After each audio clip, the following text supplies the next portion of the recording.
నమస్తే శ్రీ మాత్రే నమః శ్రీ గురుభ్యో నమః క్రోధినామ సంవత్సరం జనవరి 2025 మేషాది ద్వాదశ రాశుల వారికి ఎలా ఉండబోతోంది పరిశీలన చూద్దాము. ధనస్సు రాశి వారికి బుధుడు లగ్నంలో సంచరిస్తుండడం వల్ల ఆరోగ్య సంబంధిత విషయాల్లో అనుకూలత లోపిస్తోంది. సమాజంలో విశేషమైన పేరు ప్రఖ్యాతలు లభిస్తాయి. రవి శుక్రులు మకరంలో సంచరిస్తూ ఉండడం వల్ల సంతాన సంబంధిత విషయాలు అనుకూలంగా ఉంటాయి. ధన నష్టాన్ని కలిగిస్తాయి. స్వల్ప ధనార్జనను కూడా కలిగించే అవకాశం కనపడుతోంది. కుజుడు వృషభంలో సంచరిస్తూ ఉండడం వల్ల శత్రువులు, రోగము, రుణ బాధలు ఎక్కువగా ఉంటాయి. కోపం అధికంగా ఉంటుంది. ఈ రాశి వారికి జన్మలో రవి, 3వ ఇంట శుక్రుడు, 8వ ఇంట కుజుడు, 12వ ఇంట బుధుడు సంచారం వలన స్థాన చలనములు, అనవసరమైన ప్రయాణాలు, పనులు యందు చిరాకులు, చిక్కులు, ఆటంకాలు, వ్యాపారాలు నష్టాలు గోచరిస్తున్నవి. ఉద్యోగస్తులకు అంతగా అనుకూలమైన కాలం కాదు. తరువాత వీరికి శుభాశుభ ఫలితములు మిశ్రమంగా గోచరిస్తున్నాయి. ఆదాయానికి మించిన రుణాలు చేయవలసి వస్తుంది. తరువాత వివాహాది శుభకార్యాలకు ఆటంకాలు ఏర్పడే అవకాశం కనపడుతోంది. ఉద్యోగస్తులకు ఇష్టం లేని ప్రదేశంలో దూర ప్రాంతాలకు ట్రాన్స్ఫర్లు అయ్యే అవకాశం కనపడుతోంది. గృహ నిర్మాణ నిమిత్తంగా, వ్యాపారంలో పెట్టుబడి నిమిత్తంగా, నూతన వ్యాపారాలు ప్రారంభించడం నిమిత్తంగా రుణాలు చేయవలసి వస్తుంది. అయితే భార్యాబిడ్డలతో ప్రతి చిన్న విషయంలోనూ తగవలు, చిరాకులు ఏర్పడే అవకాశం ఉంది. కాబట్టి చాలా సంయమనం పాటించండి. మనస్పర్ధలకు కూడా దారితీసే అవకాశం ఉంది. బంధువర్గం వారితో విరోధాలు, భేదాభిప్రాయాలు వస్తాయి. మీరు నిర్మోహమాటంగా మాట్లాడడం వల్ల శత్రువులు ఎక్కువయ్యి బంధువుల్లో గౌరవ మర్యాదలు, ప్రేమాభిమానాలు కోల్పోయే పరిస్థితి గోచరిస్తోంది. చాలా జాగ్రత్తగా చూసుకోండి. ఆరోగ్యం సామాన్యంగా ఉంటుంది.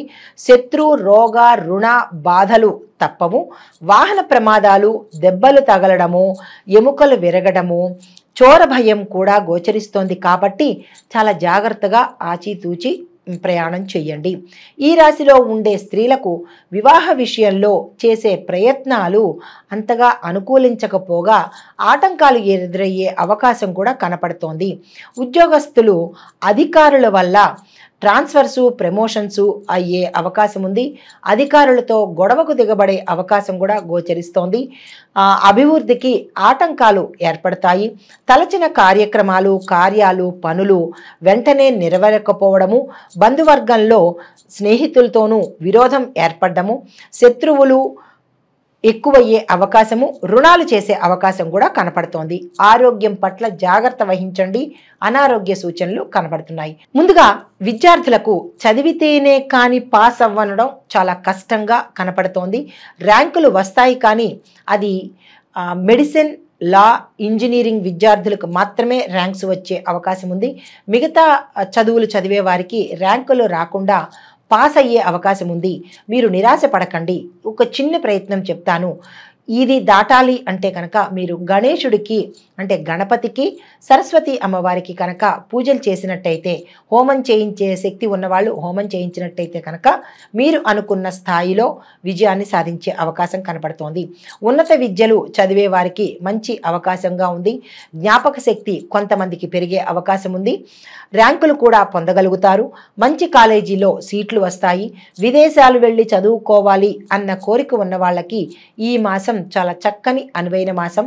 కానీ ఈ పరిహారం చేసుకున్నట్టయితే కనుక ఆ చిన్ని ఒడిదుడుకులు కొంతమందికి తీరి సానుకూలమైన ఫలితాలు పొందే అవకాశం కనబడుతోంది. తదుపరి ఉద్యోగస్తులకు ఇష్టం లేని ప్రదేశాలకు ట్రాన్స్ఫర్స్ జరిగే అవకాశం ఉంది. పై అధికారులతోనూ, మీ సహోద్యోగులతోనూ చాలా జాగ్రత్తగా వ్యవహరించాలి. కొన్ని ఉద్యోగాల్లో ఉన్న వాళ్లకు మీ మాటకు ఎదురు ఉండదు. అంటే అనుకూలమైన ఫలితాలు కొన్ని ఉద్యోగస్తులు పొందే అవకాశం ఉంది. ఎంతటి అధికారైనా మీకు అనుకూలంగా ఈ మాసంలో ఉండబోతున్నారు. ప్రమోషన్లు మీరు అనుకున్నట్టుగా వస్తాయి. ఈ ఏరియర్స్ కూడా మీకు ఈ మాసంలో వచ్చేసే అవకాశం కనబడుతోంది. ఫ్లాట్లు కూడా అంటే భూమిని కూడా కొనే అవకాశము కనపడుతోంది. తదుపరి వ్యవసాయదారులకు పంటలు బాగా పండి చివరి నిమిషంలో వాతావరణం అనుకూలించకపోవడం వల్ల పంటలు పాడయ్యే ప్రమాదం కూడా కనపడుతోంది కాబట్టి చాలా జాగ్రత్తగా వ్యవహరించండి. పశువృద్ధి చాలా తక్కువగా ఉంటుంది. కొన్ని పంటలకు ఆదాయం పెరుగుతుంది, కొన్ని పంటలకు ఆదాయం తగ్గే అవకాశం ఉంది. కాయగూరలు పండించే వారికి చాలా అనుకూలమైన మాసం ఈ మాసము.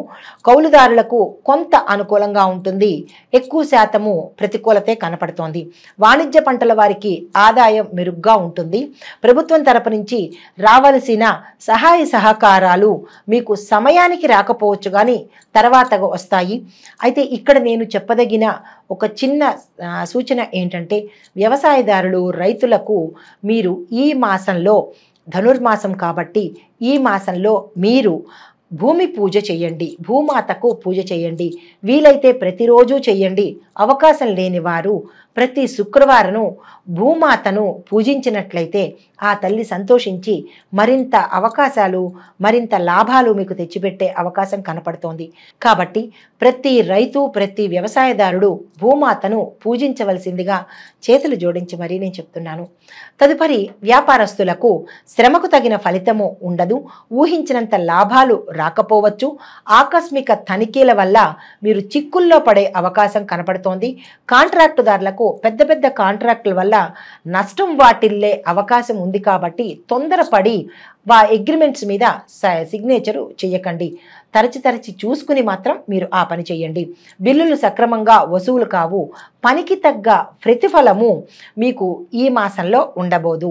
కొన్ని వ్యాపారాల్లో ఆశించినంత ఫలితాలు పొందుతారు.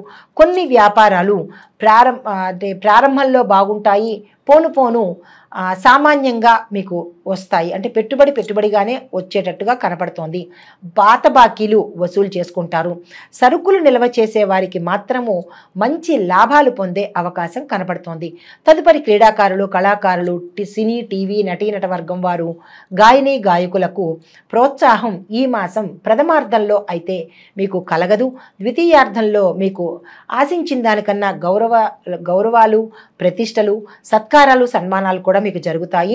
నిర్మాతలకు, డైరెక్టర్లకు కూడా ఆశించినంత మంచి ఫలితాలు, అవకాశాలు, మంచి లాభాలు తెచ్చిపెట్టే అవకాశం కనపడుతోంది. తదుపరి రాజకీయ రంగం వారికి ప్రజలలో కలిసి మెలిసి మీరు సమస్యలు పరిష్కరించితే కనుక మంచి పలుకుబడిని సాధించే అవకాశం ఉంది. శత్రువులు కూడా మీకు సహాయం చేసే అంతటి మంచి అవకాశము ఈ మాసము. అయితే కొన్ని పదవుల్లో ఉండేవారు రాజకీయ నాయకులకు ప్రజల వలన ఇబ్బందులు కలిగే అవకాశం ఉంది కాబట్టి చాలా జాగ్రత్తగా వ్యవహరించండి. వారిలో మీ పట్ల వ్యతిరేక భావన ఏర్పడే అవకాశం కనపడుతోంది. మీ చేతి సొమ్ము కొంత ఖర్చు అయ్యే అవకాశం ఉంది కాబట్టి చాలా జాగ్రత్తగా వ్యవహరించండి. గోప్యతను మరీ చెప్పేది ఏంటంటే, మీ గోప్యతను, సీక్రెట్స్ని ఎవరు పడితే వాళ్ళకి చెప్పకుండా ఈ మాసం చాలా జాగ్రత్తగా కాపాడుకోండి. నక్షత్రాల వారీగా పరిహారాలు, సూచనలు. ముందుగా మూలా నక్షత్రం వారు గణపతికి ఓం ఐం గం గణపతియే నమః అనే మంత్రాన్ని 108 సార్లు ప్రతి బుధవారము తప్పనిసరిగా చదవాలి. దీనితో పాటుగా మంగళవారం రోజు కేజీ ఉలవలను కనుక దానంగా ఇచ్చినట్టయితే సానుకూలమైన ఫలితాలను మీరు పొందగలుగుతారు. మీ యొక్క అదృష్ట సంఖ్యలు 1, 4, 5, 9.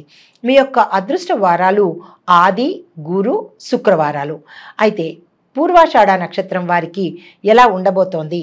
వీరు లక్ష్మీ స్తోత్ర పారాయణ కనుక చేసినట్టయితే, లక్ష్మీ అమ్మవారి పూజ కనుక చేసినట్టయితే కనుక సానుకూలమైన ఫలితాలు మీరు పొందబోతున్నారు.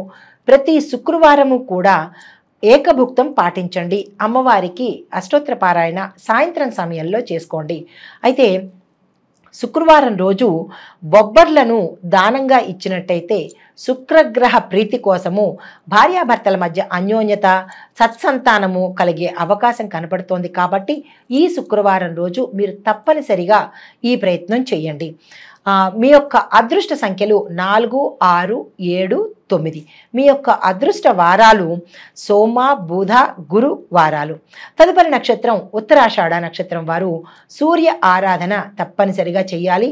సూర్యనారాయణ మూర్తికి సూర్యోదయ సమయాన్ని అర్ఘ్యం ఇవ్వడం కానీ, స్వామివారికి పూజ చేసుకోవటం కానీ, ఆదిత్య పారాయణ చేసినట్టయితే కనుక మంచి ఫలితాలు పొందవచ్చు. మీరు పఠించవలసిన మంత్రము ఇది ప్రతిరోజు చెయ్యాలి, ప్రత్యేకించి ఆదివారం నాడు చేయాలి. ఓం సం సూర్యాయ నమః అనే ఈ మంత్రాన్ని 108 సార్లకు తక్కువ కాకుండా ప్రతి ఆదివారము ప్రతిరోజు కూడా చేసి ఆదివార నియమాలను పాటించి మాంసాహారము మద్యాన్ని నిషేధించండి. ఇలా చేయడం వల్ల సానుకూలమైన ఫలితాలను మీరు పొందుతారు. ఇటు ఆరోగ్యంలోనూ ధన విషయంలో కూడా చక్కని ఫలితాలను మీరు పొందబోతారు. మీ యొక్క అదృష్ట సంఖ్యలు 3, 4, 5, 9. అదృష్ట వారాలు బుధవారము, గురువారము, శనివారము. అయితే మొత్తంగా ఈ రాశి వారికి ఇక్కడ మీకు చిన్న సందేహం రావచ్చు. ఏమిటంటే, మాకు నక్షత్రాలు తెలియవండి, పాదాలు తెలియవు, మరి మేము ఏ పరిహారాలు చేసుకోవాలి అనే సందేహం మీకు రావచ్చు. అందుకోసమే ఈ పరిహారము. ఈ రాశిలో ఉండే ప్రతి ఒక్కరూ కూడా గురువుకి, రాహువుకి, కేతువుకి జపాలు, దానాలు తప్పనిసరిగా చేయించుకోండి. అష్టాదశ పీఠాల్లో ఏదైనా ఒక అమ్మవారి పీఠాన్ని తప్పనిసరిగా దర్శించండి. క్షేత్ర దర్శనం చెయ్యండి. దానితో పాటుగా రుణ విమోచక అంగారక స్తోత్రం అనే ఈ స్తోత్రాన్ని తప్పనిసరిగా పఠించడం కానీ, అంటే నోటికి రాని వాళ్ళు మాత్రమే వినాలి, కానీ నోటికి వచ్చిన వాళ్ళు మాత్రం పఠించడం చాలా చెప్పదగిన మంచి సూచన అన్నమాట. అయితే ఈ రాశి వారికి శుభప్రదమైన రంగులు పసుపు, నీలము, నలుపు. అదృష్ట సంఖ్య 3. ఈ పరిహారాలు, ఈ సూచనలు పాటించుకొని మీరు సానుకూలమైన ఫలితాలను పొందుతూ మీ యొక్క అదృష్టాన్ని, ఐశ్వర్యాన్ని పెంచుకోవాలని మనసారా కోరుకుంటూ అందరికీ సంక్రాంతి శుభాకాంక్షలు.